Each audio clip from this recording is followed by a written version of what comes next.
Olá, pessoal. Nesse módulo nós vamos tratar da outorga onerosa do direito de construir. Também vamos tratar da transferência do direito de construir, que é uma matéria que vocês já viram sobre o plano diretor estratégico. Os conceitos estão lá colocados.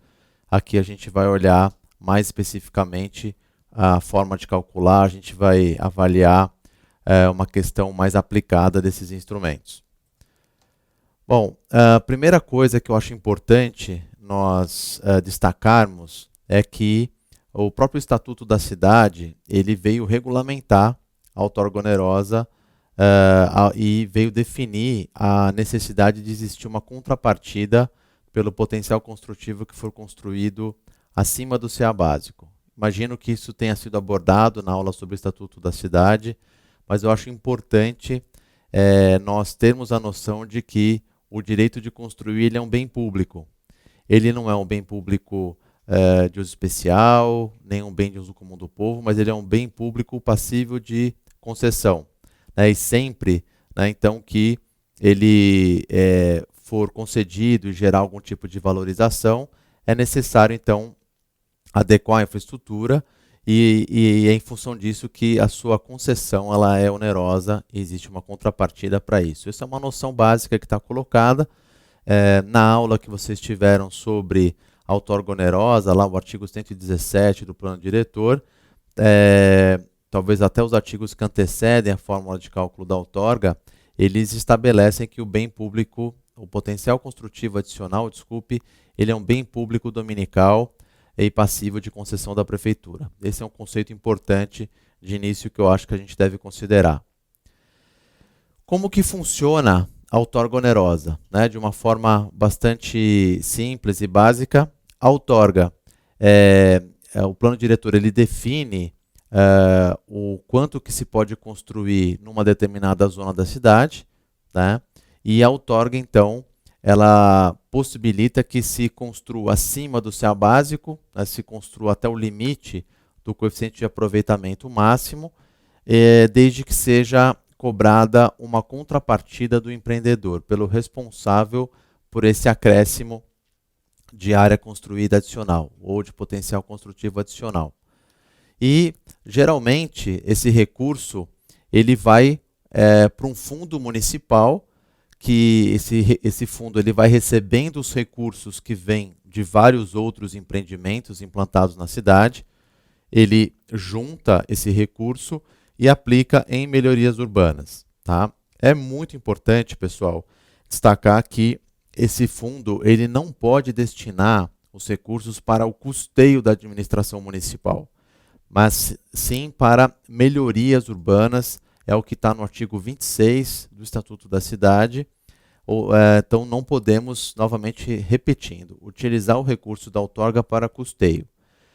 Se nós vamos implementar uma obra, por exemplo, construir uma ciclovia, construir habitação de interesse social, como está, por exemplo, aí na imagem, é claro que o ciclo da construção de uma obra pública ele tem os serviços associados, como projeto arquitetônico, e esses custos, sim, eles podem ser pagos com os recursos da outorga. Mas a outorga ela não pode ser utilizada, por exemplo, para pagar o salário dos servidores ou outro tipo de custeio da administração municipal. No caso de São Paulo, no município de São Paulo, nós temos aí uma regra de funcionamento em que esse fundo é denominado Fundurb. Os recursos, então, eles são destinados para esse fundo de desenvolvimento urbano do município, daquele esquema que eu comentei. Vocês também já devem ter visto isso na aula do plano diretor. Não vou me estender muito aqui sobre esses conceitos básicos. Mas a ideia desse início da aula é mais recuperar um pouco qual é o conceito, qual é o fundamento da outorga onerosa do direito de construir. Bom, o que mais nos interessa é a fórmula de cálculo. Então, nós temos aí uma fórmula que foi estipulada pelo plano diretor, que ela contempla esses elementos que estão aí. Primeiro, contrapartida financeira relativa a cada metro quadrado de potencial construtivo adicional. Portanto, nós vamos definir quanto que cada metro ele vai custar em termos de valor em reais, e vamos depois multiplicar pelo potencial construtivo adicional.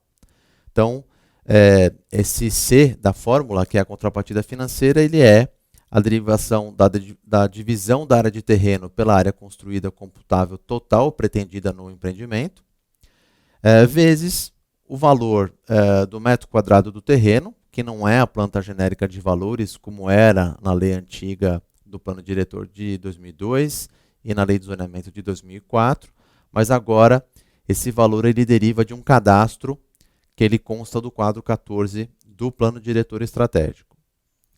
Multiplicamos também por dois fatores, pelo fator social, né, que ele vai variar de 0 a 1, e também por um fator de planejamento, que ele varia de 0 a 1,3, e ele vai estar organizado conforme os usos residenciais e não residenciais. Vamos entender um pouquinho como que funciona essa fórmula de cálculo, né, cada um dos elementos e por que eles foram, talvez, instituídos com essa finalidade. Então, primeiro, de fato, o elemento da fórmula, né, que eu comentei com vocês, a gente calcula cada metro quadrado adicional. Essa divisão, né, essa primeira parte da fórmula, que é a divisão da área de terreno pela área computável pretendida, é basicamente a área de terreno, né, é basicamente 1 dividido pelo coeficiente de aproveitamento utilizado no projeto. Então, observem que, lembrando um pouco da aula de zoneamento, né, que nós vimos que o maior coeficiente de aproveitamento ele ocorre dentro do eixo do plano diretor, ele é igual a 4, e que fora do eixo o maior coeficiente ele é igual a 2. Então, a gente já percebe que dentro do eixo você obtém valores unitários mais baixos da fórmula de cálculo. No entanto, se compra mais potencial construtivo, porque eu vou construir, o meu potencial construtivo adicional vai variar de 1 para 4, sendo que fora do eixo é de 1 para 2. Então, meu valor unitário é mais baixo, mas eu construo mais, né? Isso, de certa forma, atrai ou de forma associada a outros dispositivos, como a própria oferta do maior coeficiente de aproveitamento, né, esse valor reduzido nos eixos ajuda a atrair, a induzir que o adensamento ocorra perto do transporte público. É um pouco essa a filosofia da lei. Depois nós temos o V, que é o valor de referência. Né? Ele, novamente eu reforço, ele não é a mesma base de cálculo do IPTU. Tá? Ele é um cadastro específico que consta do plano diretor. O fator social ele está relacionado ao uso pretendido. Então, se eu quero construir uma igreja, se eu quero construir um hospital, se eu quero construir a habitação normal, habitação de interesse social, um shopping, dependendo do uso, o fator social vai ter um valor diferente também. E aí nós temos o fator de planejamento, que ele varia no território, de acordo com as macroáreas, né? Então, ele vai variar para o uso residencial e não residencial de uma determinada maneira. Essa variação ela ocorre de forma distribuída no território, por isso que ele é um fator de planejamento. Vamos dar uma olhada um pouco nos mapas para a gente ter uma noção em relação a isso. Então, a gente observa aí, esse é o mapa dos eixos de adensamento, né, os eixos de estruturação da qualificação urbana do plano diretor. Então, a gente percebe aonde a outorga tem o valor unitário mais baixo, que eu comentei sobre a fórmula. Nesse outro slide, a gente pode observar o mapa das macroáreas. E os valores, então, eles vão variar de macroárea. Vocês vão perceber, por exemplo, que no centro expandido, né, que é a chamada macroárea de urbanização consolidada, nessa macroárea, então, que eu estou demarcando aqui, ela vai ter um valor, por exemplo, o fator de planejamento para o uso não residencial, ele vai ser mais elevado, porque não se quer incentivar o uso residencial nessa área que já tem, por exemplo, bastante oferta de emprego.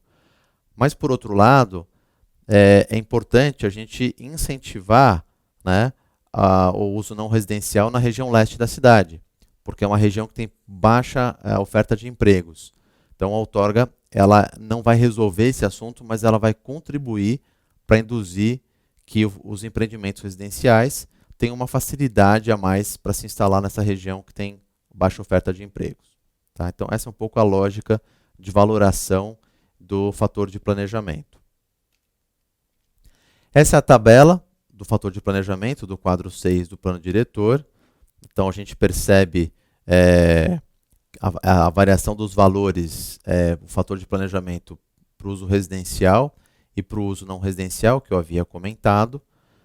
Observem os valores aí para a macroárea de urbanização consolidada, que eu estou destacando aqui, que eu tinha comentado, né? E vejam que em macroáreas, né, em que existe uma vulnerabilidade, que estão mais nas regiões periféricas, o fator de planejamento para o uso não residencial ele é igual a 0. Por outro lado, nós temos aqui a tabela, né, o quadro 5, que ele tem os valores do fator social, fator de interesse social. Então, vejam, por exemplo, que para habitação de interesse social, né, para as entidades, por exemplo, o SESC, algumas instituições de cultura e esporte que têm um uso institucional, o fator social ele é igual a 0, assim como, por exemplo, templos religiosos. E ele vai ter um aumento conforme eu vou me aproximando de atividades econômicas no seu sentido mais pleno. Então, o fator social ele ajuda a não incidir ou reduzir a incidência de contrapartida para aquilo que é público ou tem uma finalidade muito próxima de um serviço público. Tá? Outro aspecto que é importante a gente ver, esse aqui é um slide que eu estou recuperando lá do nosso vídeo sobre zoneamento, é as áreas computáveis e não computáveis. Então, a outorga-onerosa ela vai incidir sobre as áreas computáveis. Né? É por isso mesmo que ela é denominada computável. Então, tudo aquilo que for não computável não se aplica à outorga-onerosa. Isso é importante porque na hora que nós calcularmos o potencial construtivo adicional, nós vamos calcular justamente a área computável acima do coeficiente de aproveitamento básico. Então, esse é um ponto muito importante para se atentar sobre a incidência da outorga-onerosa do direito de construir. Bom, vamos agora a um exemplo de aplicação. Né? Vamos pegar um terreno real aí na cidade de São Paulo. Então, ele é um terreno que ele está localizado na ZEU, na zona de estruturação urbana do zoneamento, definida pela Lei 16.402. Área de terreno, 4.330 metros quadrados. O CA básico, 1. O CA máximo igual a 4. Fator de planejamento residencial, porque o objetivo é implantar construir um edifício de apartamentos, é 0,7. O fator social é igual a 1. E o valor do cadastro da outorga é 5.243 reais por metro quadrado. Vamos dar uma olhada de onde saíram esses números. Então, como que nós obtivemos o fator social igual a 1? Então, fui consultar o quadro 5 e verifiquei que se eu quero fazer um apartamento de 80 metros quadrados, eu vou então verificar aí no destaque em azul o meu fator de interesse social. Do mesmo modo, no quadro 6, eu estando localizado na macroárea de urbanização consolidada e pretendendo um uso residencial, o meu FP residencial vai ser 0,7, conforme está no quadro. Do mesmo modo, a gente abre o quadro 14, nós consultamos o nosso setor e quadra. Isso vocês podem consultar por meio do GeoSampa. Vocês podem ali selecionar a camada que mostra o setor quadra. E se vocês tiverem dúvida de ver o número do logradouro, é só vocês virem lá naquela parte do sistema viário, ali vocês conseguem habilitar a ferramenta para aparecer o número do logradouro. Identificou o número de logradouro, o setor quadra, você chega no valor de referência para aplicação da outorga. O que acontece se o imóvel tiver mais de uma frente? Tiver frente para 3 ou 4 ruas, né? Deve-se aplicar sempre o maior valor. Então, às vezes ele tem frente para uma rua, para um fundo que é 2.000 metros e às vezes uma frente para uma avenida que é 10.000 metros, R$ 10 por metro quadrado. Então, a gente vai aplicar sempre um maior valor se o imóvel tiver mais de uma frente. Então, obtivemos as informações. A primeira coisa que a gente faz é calcular o potencial construtivo total. Tá? Então, prestem atenção no seguinte. Esse potencial construtivo total, eu multiplico a área de terreno, né, pelo meu coeficiente de aproveitamento máximo que eu pretendo no projeto. Eu poderia ter 3,5, 3,6, poderia 2,5, mas nesse caso eu estou usando o máximo possível da zona, que é 4. Então eu vou chegar aqui no meu potencial construtivo total, que ele é igual ao AC da fórmula. Isso aqui é muito importante vocês prestarem atenção, que é por isso que eu calculo o potencial construtivo total. Segundo momento, o que eu vou fazer? Eu vou calcular o potencial construtivo adicional, ou seja, qual é a minha faixa de aplicação da outorga onerosa. Então eu vou multiplicar. Eu vou ter aqui o meu potencial construtivo total, ele é o quê? Ele é a área de terreno vezes o meu CA máximo menos o CA básico. Né? Então, isso aqui está escrito aqui em cima, mas só para reforçar, esse aqui é o básico. Então, nós temos aqui o potencial construtivo adicional. Ao calcular o C da fórmula, depois eu tenho que multiplicar justamente por esse potencial construtivo adicional. Aí, então, a gente vai para o nosso próximo passo, que é calcular o C. Eu já tenho todos os dados, é simplesmente aplicar na fórmula. Então, eu tenho a área de terreno, calculei o AC, que é 17.320, que é o potencial construtivo total, multiplico pelo V, pelo FS, pelo FP e chego no valor de R$ 917,53 por metro quadrado, né, correspondendo ao C da fórmula.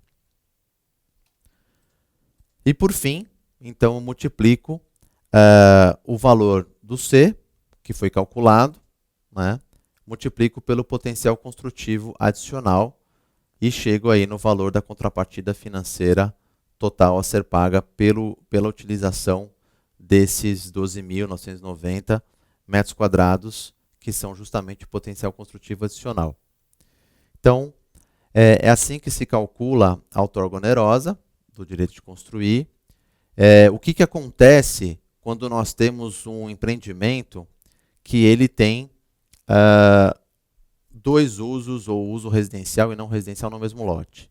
Então, a gente precisa ver a proporção de área construída para cada um desses usos, tá?